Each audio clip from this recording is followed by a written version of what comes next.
We're back. Welcome back to the webcast. Thank you for joining us. We're asking you to ask your questions by clicking the Ask a Question button. Type in the question and send it along, and we'll get it on the air. Our guest now joining us is Ricardo, Lara, Assembly Member from the 50th District in Bell Gardens, and the chair, the newly elected chair of the Latino Caucus here in California. So you're a freshman, you're brand new in, and all of a sudden you're put in charge of motivating and activating this caucus that has a storied past. So tell us about the caucus, where you want to see it go. Absolutely, thank you, Dean. It's a little ironic for me. I was a staffer for the Latino Caucus for many years. Oh, that's right. And now to actually get to head the caucus is, I'm honored and humbled to have that opportunity. The caucus is comprised of 23 members in the legislature, of which 3 of those are Latinas. Okay. So when I was given this opportunity to serve as Latino Caucus Chair, one of the most important mandates that the caucus members instilled in me was to ensure we increase the number of Latinas in the legislature. So it's a task that I take to heart, and we're going to work very hard to increase our numbers. Now, there was a time, the joke used to be that the Latino caucus could meet in an elevator, and now there's 23. So often candidates are self-selected, self-nominated, and they say, okay, I'm going to do it.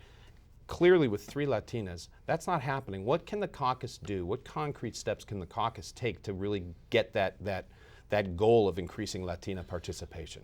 That's a good question, Dean. What we're doing now is really looking at the structure, the infrastructure within not only our political system, but within the legislature. And why is it that Latinas are not choosing to run for office, or they're not being groomed to run for office? And so we're looking at 2 different kind of pathways, right? There's the women that want to have a family now and want to wait to get involved politically, and there's absolutely room for that as well.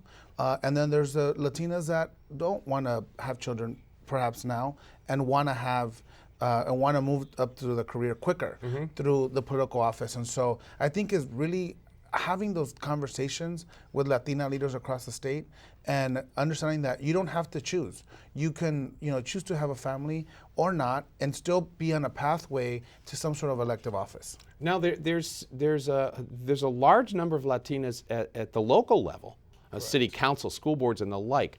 How are you going about either recruiting or grooming those folks, and what are you doing to build that bench strength? Right, so what we're doing now is we're actually going to be going into the communities with the 3 Latina members and having discussions with the Latina leaders that we have at our local level. And, have a discussion of why or why not are you choosing not to run for office or for state office?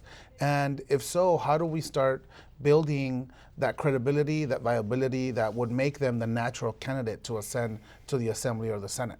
Okay, and now the people who want to wait a little longer, is that common with men and women, or is that common with women more so than men? I think it's more common with women.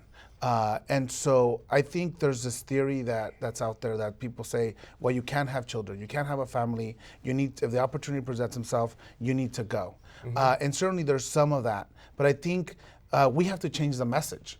And I think we have to allow women the opportunity to, feel that they can have their family and put them in some sort of trajectory to get to elective office. That could be serving as executive directors in nonprofits or on different boards and commissions, statewide boards and commissions, so that they gain that experience and then become those natural candidates for us to help through the process. Now, how can you help Latinas build the networks that they need to go out and get the money? One of the things that Helen Torres spoke about earlier was the hardest part of running for office. Well, and right, asking for the buck. Absolutely. How can you help build that network of resources to help Latinas get that important tool, which is the dollar? Right, absolutely. And I think what's imperative to understand is if you are interested in running for office, you need to figure out where the sphere of influence is in your community and in your workplace, and get to know those decision makers and those folks that control the purse strings. The truth is, money in politics is essential, and you cannot be afraid to ask for it. But I think what you also have to do is build genuine relationships with decision makers. And through those relationships, you get access to resources that you wouldn't have. But again, at the end of the day is moving yourself into those spheres of influence, getting to know who the decision makers in the community are, and figuring your role within those different communities. So is it also, as well as if we're talking about dollars, so we're probably talking about businesses and such, but is it also the possibility to do that with nonprofits and other groups where you can take a leadership role where they need the help, they need the leadership and expertise, and it's a chance for you to gain some visibility? Absolutely. I mean, in the nonprofit world, we see that again, in those spheres of influence throughout those nonprofit groups, there's people who are, very wealthy. There's donors, there's philanthropists that would help you in a future run.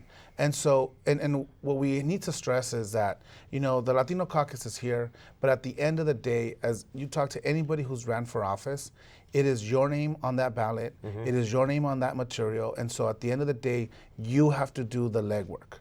The caucus will complement the work that's already being done, but we need to instill that this is, again, your individual ask, your individual, strength and desire that's going to get you through the process. So what's your goal as a leader of the caucus?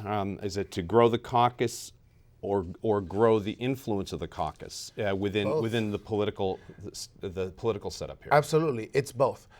We are poised in this next election cycle to potentially grow from 23 to 30 members. Out of that group, we see that there's 4 Latina candidates that are viable and are running now.